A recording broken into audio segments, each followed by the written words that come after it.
જય શ્રી કૃષ્ણ મિત્રો, કેમ છો? કેવા ચાલે તમારા દિવાળીના દિવસો?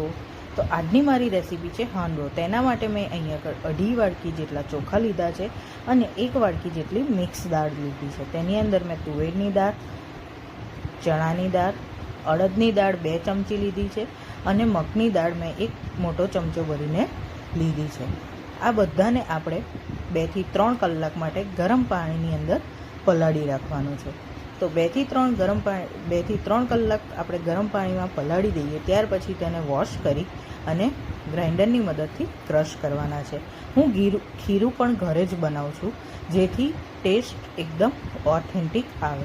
અને મેં જ્યારે ખીરું ક્રશ કરતી હતી ત્યારે જ મેં એની અંદર લીલું મરચું અને આદું પણ એડ કરી દીધું હતું અને મેં થોડીક છાશની મદદથી ચોખા અને દાળને ક્રશ કર્યા છે. તો બધા અને ચોખા અને દાળ ક્રશ થઈ જાય ત્યાર પછી મેં 2 ચમચી જેટલું દહીં અને અડધી ચમચી જેટલા મેથીના દાણા લીધા છે. તેનાથી આથો સારો આવે. જો શિયાળો હોય તો પણ મેથીની દાણા અને ગરમ પાણીની મદદથી જો તમે ખીરું બનાવશો તો એની અંદર આથો આવી જશે.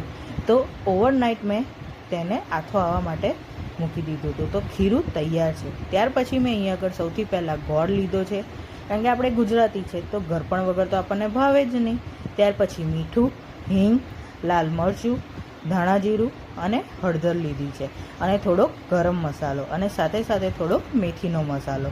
હવે અહીંયા આગળ મેં દૂધી, ધાણા અને મેથીની ભાજી લીધી છે. જો તમને ભાવે તો તમે તેની અંદર કોબીજ, ગાજર, ડુંગળી અને લસણ પણ લઈ શકો છો.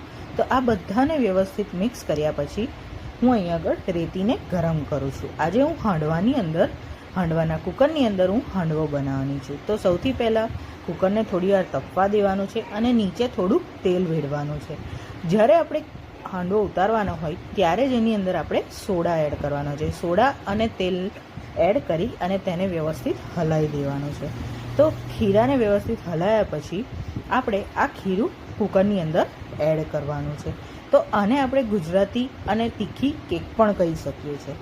તો ત્યાં સુધીને આપણું તેલ પણ ગરમ થઈ ગયું છે, એટલે આપણે બધું જ ખીરું આવી રીતના ગોળ ફેરવતા કુકરની અંદર એડ કરવાનું છે. હવે એને એડ કર્યા પછી આપણે વઘાર કરવાનો છે. તો એક કઢાઈની અંદર મેં 4 ચમચી જેટલું તેલ, રાઈ, અજમો, હિંગ અને લીલા મરચાં લીધા છે અને લીલો લીમડો લીધો છે. એ બધું જ એડ કર્યા બાદ એ તતડાઈ જાય ત્યાર પછી છેલ્લે આપણે થોડાક તલ લેવાના છે. જો તમને તલ વધારે ભાવે તો તેની ક્વોન્ટિટી તમે વધારે લઈ શકો છો. એ બધું જ અંદર તતડી જાય વ્યવસ્થિત રીતના એટલે આપણે તેની કુકરની અંદર જે ખીરું આપણે એડ કર્યું છે